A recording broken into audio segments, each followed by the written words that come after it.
السلام عليكم ورحمة الله وبركاته. الحمد لله وحده والصلاة والسلام على من لا نبي بعده. அன்புக்குரியவர்களே, கண்ணியமானவர்களே, மனிதர்களுடன் நாம் எப்படி நடந்து கொள்கின்றோமோ அப்படியே அல்லாஹு தஆலாவும் எம்முடன் நடந்து கொள்கின்றார். ஸல்லல்லாஹு அலைஹி வஸல்லம் மூலமாக இந்த விடயம் பல ஹதீஸ்கள் மூலமாக சொல்லப்பட்டிருக்கின்றது. ஸல்லல்லாஹு அலைஹி வஸல்லம் ஒரு ஹதீஸில் சொன்னார்கள், வல்லாஹு ஃபீ அவ்னில் அப்தி மா கானல் அப்து ஃபீ அவ்னி அஹீ. ஒரு மனிதன் ஒரு மனிதனுக்கு உதவி செய்யும் காலமெல்லாம் அல்லாஹ்வுடைய உதவி அந்த மனிதனுக்கு கிடைத்து கொண்டே இருக்கும் என்று ஸல்லல்லாஹு அலைஹி வஸல்லம் சொன்னார்கள். நமக்கு வாழ்க்கையில் அல்லாஹ்வுடைய உதவியை பெற்றுக்கொள்ள வேண்டும் என்றால் மற்றவர்களுக்கு உதவி செய்ய வேண்டும். மற்றவர்களுக்கு உதவி செய்தால் அல்லாஹு தஆலா எமது காரியங்களிலே, எமது தேவைகளிலே அல்லாஹ் உதவி செய்வான் என்று ஸல்லல்லாஹு அலைஹி வஸல்லம் சொன்னார். மன் சதர முஸ்லிமன் சதரஹுல்லாஹ் ஃபித் துன்யா வல் ஆகிரா. ஒரு முஸ்லிமின் குறையை உலகத்தில் மறைத்தால் அல்லாஹ் உலகத்திலும் மறுமையிலும் அவரது குறையை மறைப்பார். உலகத்தில் குறையை மறைப்பார். எத்தனையோ குறைபாடுகள் நம்மிடத்தில் இருக்கின்றது. அந்த குறைகள் உலகத்தில் மறைக்கப்பட வேண்டுமா?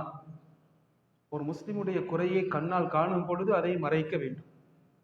விசேஷமாக நாளை மறுமை நாளையில் ஆகிரத்திலே எமது குறைகள் மறைக்கப்பட வேண்டுமா? அல்லாஹ் மனிதர்களுக்கு முன்னால் அதை வெளிப்படுத்தி கேவலப்படுத்தாமல் மறைக்கப்பட்ட மனிதர்களாக மாற வேண்டுமா? ஒரு முஸ்லிமுடைய குறையை கண்ணால் காணும் பொழுது, அதை கேள்விப்படும் பொழுது அதை மறைக்க வேண்டும். ஸல்லல்லாஹு அலைஹி வஸல்லம் சொன்னார்கள், யார் ஒரு முஸ்லிமுடைய குறையை துருவி துருவி ஆராய் தேடுவாரோ அல்லாஹ் சுப்ஹானஹு வ தஆலா அவரது குறைகளை தேடி அம்பலப்படுத்துவார். வீட்டின் நடுவில் இருந்தாலும் அல்லாஹ் அவரை கேவலப்படுத்துவார் என்று ஸல்லல்லாஹு அலைஹி வஸல்லம் சொன்னார்கள். அன்புக்குரியவர்களே, கண்ணியமானவர்களே, வியாபாரிகளுக்கு ஸல்லல்லாஹு அலைஹி வஸல்லம் சொன்ன ஒரு விஷயம், மன் அகால முஸ்லிமன், ஒரு முஸ்லிம் ஒரு பொருளை வாங்கிவிட்டு சென்று விட்டார். அவருக்கு சென்றதற்கு பின்னால், வீட்டுக்கு சென்றதற்கு பின்னால் தேவையில்லை என்று விளங்கிவிட்டது, அல்லது வாங்கிய சாமானிலே ஏதோ ஒரு குறை அவருக்கு வெளியாகிவிட்டது, அவருக்கு விளங்கிவிட்டது. அதை வியாபாரியிடத்தில் கொண்டு வந்து கொடுக்கின்றார்.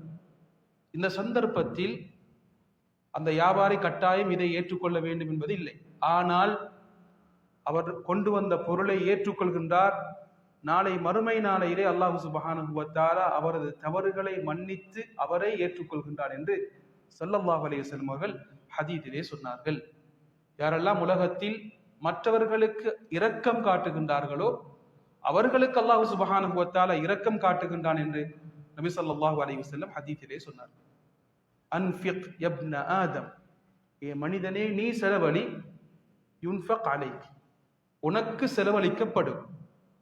அல்லாஹ்வுடைய செலவு, அல்லாஹ்வுடைய உதவி உனக்கு வரும் என்று ஸல்லல்லாஹு அலைஹி வஸல்லம் அவர்கள் ஹதீஸிலே சொன்னார்கள். யார் ஒரு மனிதனை கஷ்டப்படுத்துவாரோ, ஏதோ ஒரு முறையிலே கஷ்டப்படுத்துவாரோ அல்லாஹும் அவருக்கு கஷ்டத்தை ஏற்படுத்துவார். மன் ஷாக்கல்லாஹு அலைஹி மன் தாரல்லாஹு அலைஹி. இப்படியான நிறைய விடயங்களை பார்க்கும் பொழுது மனிதர்களுக்கு உதவி செய்தால் அல்லாஹ்வுடைய உதவி எமக்கு இருக்கின்றது. மனிதர்களுடைய தேவைகளை நிறைவேற்றி கொடுத்தால் அல்லாஹ்வுடைய உதவி எமக்கு இருக்கின்றது. ஒரு ஹதீஸில் ஸல்லல்லாஹு அலைஹி வஸல்லம் சொன்னார்கள், ஒரு மனிதன் ஒரு மனிதனுக்கு அவருக்கு தெரியாமல் மறைமுகமாக அவருக்காக துஆ செய்கின்றார். பக்கத்தில் ஒரு மலக்கை அல்லாஹ் சாட்டி அவர் பக்கத்தில் இருந்து கொண்டு ஆமீன் என்று சொல்கின்றார். உங்களுக்கும் இப்படி கிடைக்கட்டும் என்று துஆ செய்கின்றார். எப்படிப்பட்ட விஷயம்! சுப்ஹானல்லாஹ். துஆ எதுவும் செய்யவில்லை. ஒரு மனிதனுக்கு அவரது தேவையை நிறைவேற்றுவதற்காக வேண்டி அவருக்கு தெரியாமல் நாம் துஆ செய்கின்றோம். அல்லாஹ் ஒரு மலக்கை சாட்டுகின்றார். அவருக்கு பக்கத்தில் இருந்து கொண்டு அந்த மலக் ஆமீன் என்று சொல்லிவிட்டு உங்களுக்கும் தேவைகள் நிறைவேறட்டும் என்று சொல்கின்றார். எனவே கண்ணியமானவர்களே, மற்றவர்களின் தேவைகளிலே, மற்றவர்களின் விஷயத்திலே நாம் உதவி செய்தால் அல்லாஹ்வுடைய உதவி நிச்சயம் இருக்கின்றது என்பது பல ஹதீஸ்கள் மூலமாக சொல்லப்பட்ட ஒன்று. அல்லாஹ் சுப்ஹானஹு வ தஆலா மனிதர்களை மதித்து அவர்களது தேவைகளை நிறைவேற்றி ஏதோ உதவிகளை செய்த கூட்டத்திலே அனைவரையும் ஆக்கியருள்வானாக. வாஹிரு தஅவானா அல்ஹம்துலில்லாஹி ரப்பில் ஆலமீன். அஸ்ஸலாமு அலைக்கும் வரஹ்மத்துல்லாஹி வபரகாத்துஹு.